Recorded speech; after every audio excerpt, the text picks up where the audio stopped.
जिला कांग्रेस प्रवक्ता वीरेंद्र सिंह बघेल ने छत्तीसगढ़ की भाजपा सरकार पर गंभीर आरोप लगाए। उन्होंने कहा, भारतीय जनता पार्टी की साय सरकार पूरी तरह से किसान विरोधी है। बघेल ने आरोप लगाया, धान पंजीकरण प्रक्रिया को इतना जटिल बना दिया गया कि किसान राजस्व कार्यालय के चक्कर काटने और दर दर भटकने को मजबूर है। कई किसानों का पंजीयन तो हो जाता है, लेकिन रकबा कटौती के कारण वे अपने धान को 3100 रुपए प्रति क्विंटल के समर्थन मूल्य पर नहीं बेच पाते। कांग्रेस प्रवक्ता ने पूछा, क्या भाजपा सरकार किसानों की मेहनत चोरी कर रही और रकबा कटौती के जिम्मेदार अधिकारियों के खिलाफ कार्रवाई की जाएगी?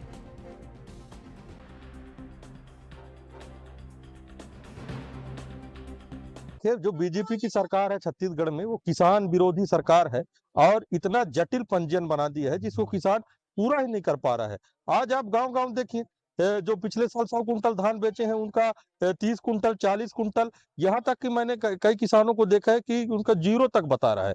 तो ये सरासर गलत कर रही है, किसानों का धान नहीं खरीद रही है और इसकी नियत नीति में खोट है और निश्चित तौर पर किसान परेशान है।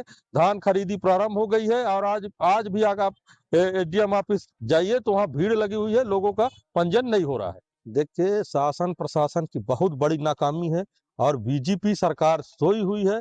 किसान बेचारे परेशान हैं। मैं अभी स्वयं एसडीएम ऑफिस गया था, वहाँ बहुत लंबी कतार में भीड़ लगी हुई है और मुझे नहीं लगता कि कल तक हो पाएगा और किसान धान खरीदी नहीं कर पा रहे हैं। लेकिन न यहाँ पर अधिकारी कोई ध्यान दे रहे हैं, न प्रशासन ध्यान दे रही है, न सरकार के द्वारा कोई फरमान आ रहा है। तो निश्चित तरफ से मैं निश्चित तौर से कहना चाहता हूँ कि किसान शोषित है, पीड़ित है और ये सरकार से परेशान है। नहीं, ऐसा नहीं है, रकबा काट दिया जाता है, ऐसा नहीं है। किसान के खेतों में हम लोग 2-3 स्तर पे सत्यापन करते हैं। पहले तो डीसीएस होता है और जहाँ पर डीसीएस नहीं होता वहाँ पर मैनुअली गिरदावरी भी होता है। और उसके बाद भी अगर मतलब नहीं हो पाता तो हम लोग भौतिक सत्यापन के रूप में पटवारी को भी हम लोग लास्ट राउंड में सत्यापन करवा रहे हैं। अगर उसमें धान है तो बिल्कुल उसका धान भौतिक रूप से सुधर जाएगा वो।